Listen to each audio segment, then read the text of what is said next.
Siifuu akka isin deebitan itti maaliif deebi'a? Ay jaalala. Kam goote ma isa kanaan dura kam goote?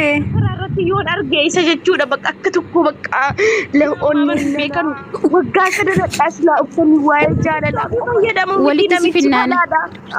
Kabala.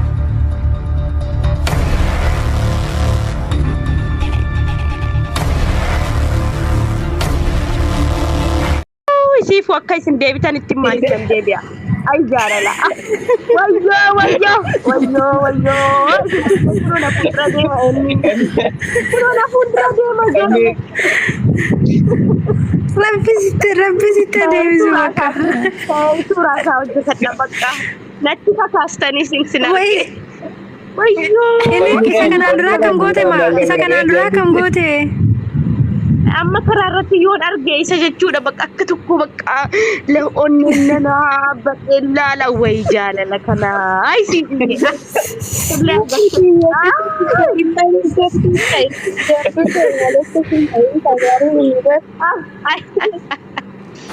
ay jaalala wallahi nan ijoollee tiktokii zamana ammaa barin beekanu waggaa sadarkaa silaa uffanni waa'ee jaalala qofa jaalalli akka isiin nama gootu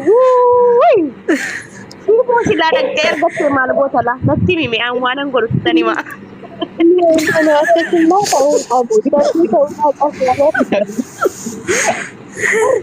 yeroo nuti argu inni kiyya yaadatta Allahu akbar emmi keenyu Allahadha wallahi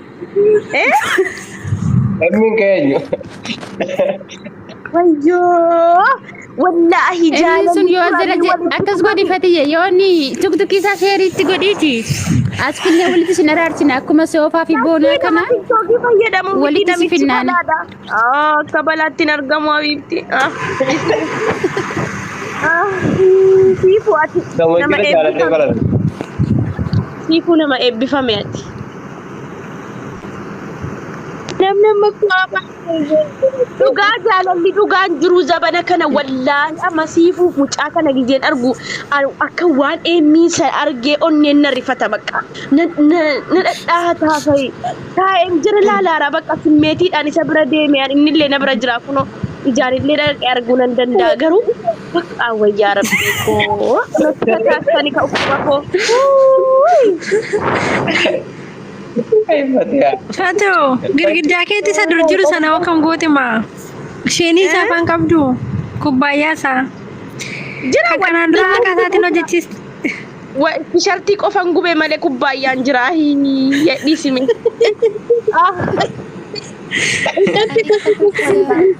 Jaalalleen duraa nama gubaa si wallahi wannati wajjin dabarsite hundi bakka si dura dhufe dhaabbataan siifuuf isa kana gizeen argu bakka taa'ee ijoollee kana wayne anumaaf eenyu dabar kun hin jedha.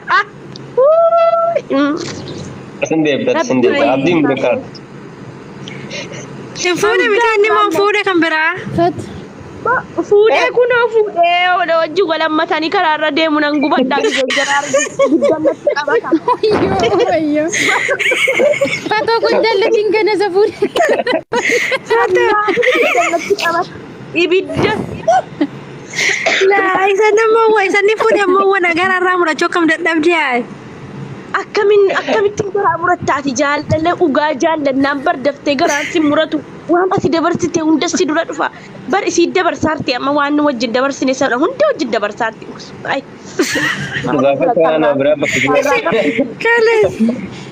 Carraa qabdi carruma qabdi. Isela ini dhaabbatteeti maala inni dhaabbatiin. Boonatu carraa qaba bara. Muwaaziin akkasuma carraa godhatu. Halkaniif guyyaa. Bakka inni isin ammas boronti jira. Shari'aa ta'ee garuu dhiisee waa meeqan godhe. Kanas fati atamma waan godhe atamma dabbaa shamaraa fa'aa waan uummanni ittiin gabaa dalagatu fuutee ifa jalaa babbaaftee akka shamarri qalbii si cabee waa hundarraas fageessu hin godhini. Lakki wallahi qalbii natti hin caban waa bitatanu dhufanii godhee ta'anii gaana Erga jalaa beekame maal fayyadamu? Jarnatti naannoo buusini. Dabbaa warri barbaadan bakka jiran uffee erguu nan danda'a. Inni jalaa ifa baafte gaama nuti. Taasumaan jedhiin fatiyyee fiqiriin keessan waggaamee qaboohee jechuudha. Miidhaa boohee akka sana du'arraa fi kiloroksii dhugee guddifadheennan galgadheen na galaafattee oolte. Adaraa kanuma naa guddifaamee Oromoo koo silaa gaama eenyuun an jaalladha gaa'e. Namicha akka hin faarsine kunoo jaartiin dhufte asitti morma naqalti. Eenyuun an faarsa gabbare. Jalaa feega immoo feega ni baasuu. Ngoni Oromoo bakka amma sarabbiin kadhadhamoo wana amma na fayyiteef wayyoofte tasliisee jira bakka amma. Maalla dhiisaan gizoonni wal jaalallee lamman wal jaallatanu arge bakka jireenya keenya dabarsine hunda yaadadha. Bismillaahi. Waan rabbi godheedha bakka hundee hashiri bakka. Siifuu deebisi bannaatik. Siifuu maaltu baata shabaka baata fakkaata kan sidees. Laalaa deebisiin wallaahi amma walitti deebitaniitu rabbii kee sodaadhu dhugumaanatti mi bannaati. Wallahi jaalalli walitti turanii walitti dee amma naamumaan walitti deebina malee zaayiraan walitti hin deebinu. Akka misila boodaanii fi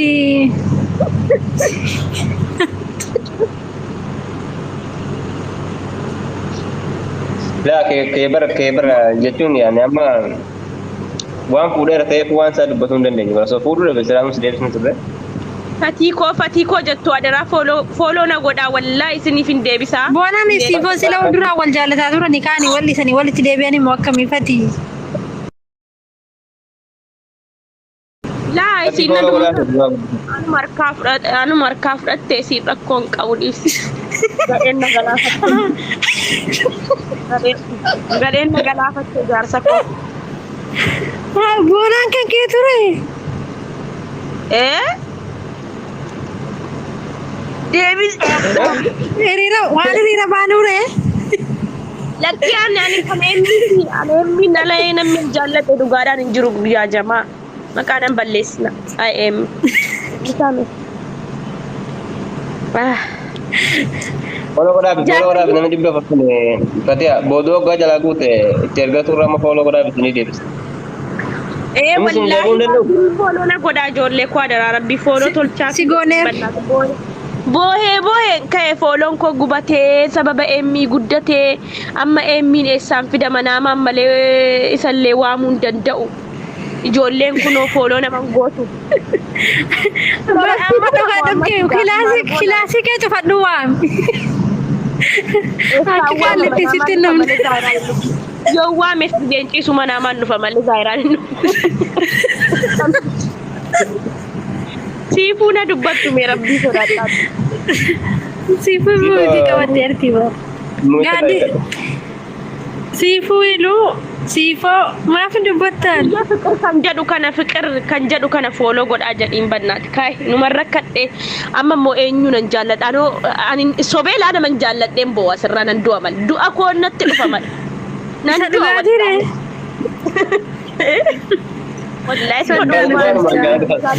Maamee kana gashimee boona maamee qaasiif heddi sila nagashisiin jedhaatu. Kamanni nagarade maamee qaasiif lakkoofsa tokko barreeffachaa.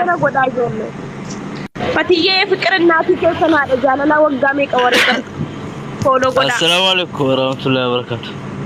Waalaikum assalam warahmatullahi wabarakatuh. follow godhaa ijoollee fatiyyeedha. Jirra akkam. Fatiyyee mee dhibba shan illee nagalchaa kuma tokko illee nagalchaa hadhamee Oromoo koo. Fatiyya si godheeraa deebisee. Ishi siifan deebisa wallahi isiniif deebisa laa akka. Fatiyya amma nan jaallattoota. Sumarra na qabee dhufe dhuga. Waanuma jaalalaa natti naa ta'e an tiktokii irraa moo nan du'e kan. Maamee si dhugaa fati. Ammayyaa irraa ofin darbadhu. Lakki wallahi sin jaalladhu. Ma. Fatoo. Maqaan isaa maadha inni semmiidha. Maqaan isaa himmiidha innisi. Ani la nama tokko sirratti hin jaalladhu Fatiyya. Wallahi isiniif hin deebisa guys. Nama tokko illee sirratti hin jaalladhu. Lakki galatoomi gooftaa koo galatoomi an nama hin jaalladhu nama. Inni koo keessaan gahu wanaata galuu dideennaan ani emmiin mana natti dhufaa bula simmoo jaalladhee maal ta'uu qaba. Maal jaalladhee miidhamu suuraa kun rokkee dhugisaa. Ati kurnaffaarraa of darbe. Du'ee keessi jaalladha. Rakkoon qabu maal jaalalaaf du'e jedhamee faarfamtee fooloon kee guddataa gizee duutu. Atun kaya magkuse, wallahi kolon ko. Ay, mati. Kuma ibashan gala, kuma ibashan. Atun duwe, kaya duulan. Astagfirullah.